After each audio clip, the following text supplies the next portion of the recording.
அனைத்து சபைகளிலும் எங்களுடைய அங்கத்தவர்கள் சமூகம் இருக்கின்ற வகையிலே இந்த சத்திய பிரமாணம் செய்து கொள்ளப்பட்டது.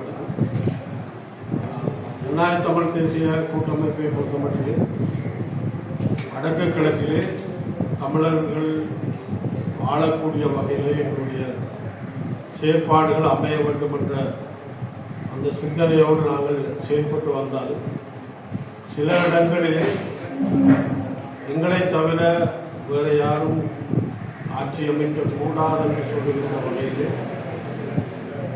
எங்களுடைய தமிழ் கட்சிகள் செயல்பட்டதை நாங்கள் எல்லாரும் காணக்கூடியதாக இருந்தது. இன்றைக்கு திருவண்ணாமலையிலே ஆட்சி அமைக்கக்கூடிய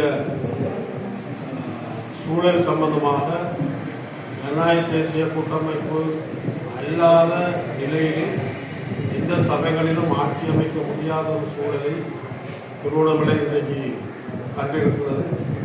அந்த வகையிலே எங்களுடைய கோரிக்கைகளை நாங்கள் தமிழரசு கட்சியிடம் வைத்திருந்தாலும் கூட இன்னும் சரியான முடிவுகள் வராத பட்சத்தில் தமிழரசு கட்சியின் நாடாளுமன்ற உறுப்பினர் முதாசண்ணன் அவர்கள் என்னோடு பலமுறை தொடர்பு கொண்டு பேசுவதற்கு முனைகின்ற போது எங்களுடைய கட்சியினுடைய முடிவை நான் செயல்படுத்தாமல் அதை நாங்கள் கூடி முடிவெடுக்காமல் அவர்களிடம் இந்த கருத்தை சொல்லுகின்ற நிலையிலே அவரோடு நான் தொடர்பு கொள்ளவில்லை. ஆனால் இன்றைக்கு இறுதி முடிவை நாங்கள் திருவண்ணாமலையிலே எங்களுடைய ஜனநாயக தேசிய கூட்டமைப்பு முடிவெடுக்கும்.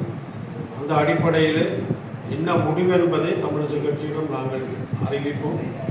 ஆகவே எங்களை பொறுத்தமட்டிலே திருவண்ணாமலையிலே ஒரு ஆழமான காலூட்டுகின்ற ஒரு சூழலை எங்களுடைய மக்கள் தந்திருக்கிறார்கள். அந்த வகையிலே நாங்கள் எங்களுடைய பலத்தை நாங்கள் ஆட்சி அமைக்கின்ற தமிழர்கள் ஆளக்கூடிய வல்லமையோடு இருக்கிற சூழல் எந்த காலத்திலும் பறிபோகக்கூடாது என்பதிலே நாங்கள் நிதானமாக இருக்கிறோம்.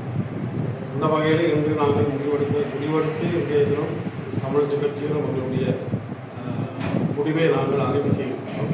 அவை என்று தீர்மானப்படுத்தி நாங்கள் இன்று இரவு அல்லது நாளையோ இங்கே இருக்கின்ற நாடாளுமன்ற உறுப்பினர் குருதாசனிடம் எங்களுடைய இறுதி முடிவை நாங்கள் அறிவிக்க தயாராக இருக்கிறோம்.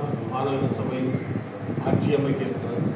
நிச்சயமாக ஜனநாயக தமிழ் தேசிய கூட்டமைப்பு ஆட்சி அமைக்கும். அதிலே எந்த ஒரு பிசரும் இல்லை.